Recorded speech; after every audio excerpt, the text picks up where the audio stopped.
Now speaking, Siren Feisty, Vice President, Investor Relations.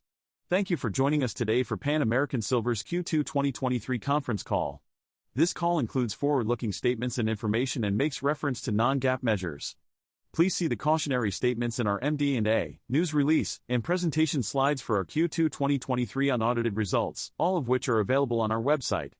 I will now turn the call over to Michael Steinmann, Pan American's President and CEO.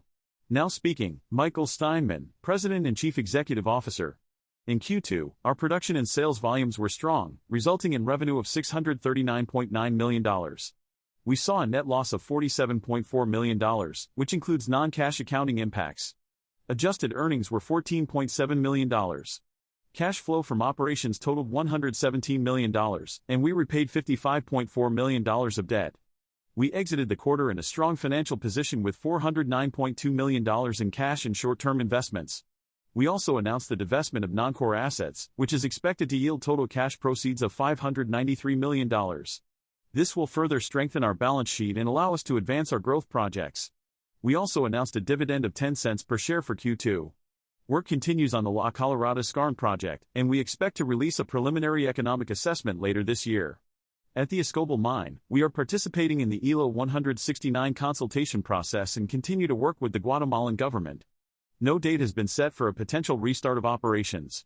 Overall, our Q2 results demonstrate the successful transformation of Pan American into a major precious metal producer with diversified operations. We are on track to capture annual synergies from the Yamana acquisition and remain committed to operational efficiencies. Thank you, and now we will take your questions.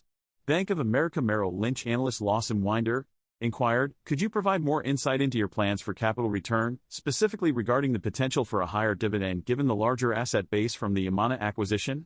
Additionally, considering the current share price trading below the issuance price for the acquisition, would it be prudent for Pan American to consider share repurchases? Michael Steinmann replied, our capital allocation strategy remains consistent, with a focus on maintaining a strong balance sheet and low debt levels. We recently announced the sale of non-core assets for $593 million in cash and high-quality royalties, which will further improve our balance sheet. The closing of these transactions is expected to occur in Q3. We have also taken on attractive interest rate bonds from Yamana and utilized our line of credit to bridge the gap until we receive the cash from the asset sales. As for dividends, we declared a dividend of 10 cents per share, which is likely the last under our old policy. We are currently working on a new policy, which we plan to implement at the end of the year when we have the cash from the asset sales. The specifics of the new policy have not been finalized, but it will be easy to follow like our old policy. We will consider various options, including dividends and share buybacks, while also prioritizing investment in high-quality projects such as La Colorada Skarn. The P for La Colorada Skarn is expected to be released later this year.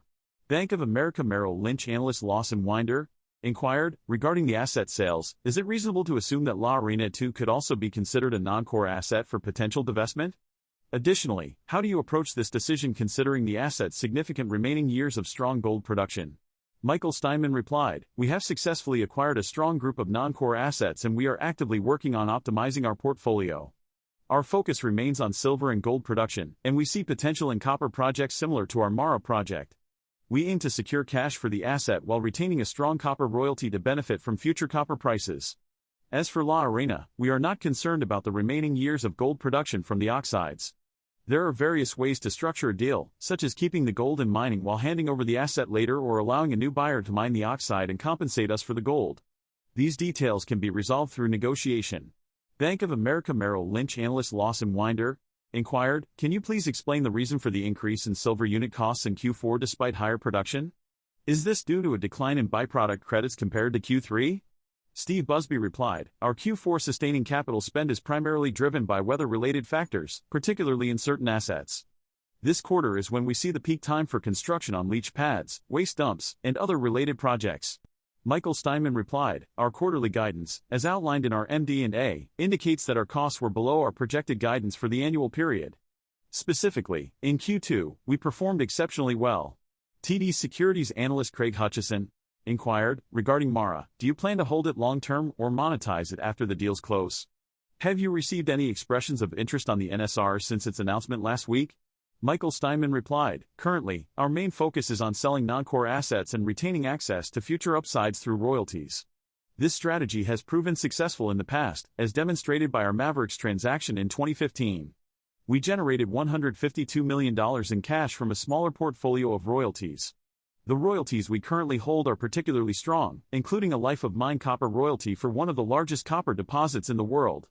While we have not made a decision on what to do with these royalties, there is significant demand for them.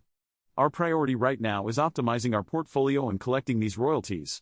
We will determine the best way to create value for our shareholders from this portfolio at a later date.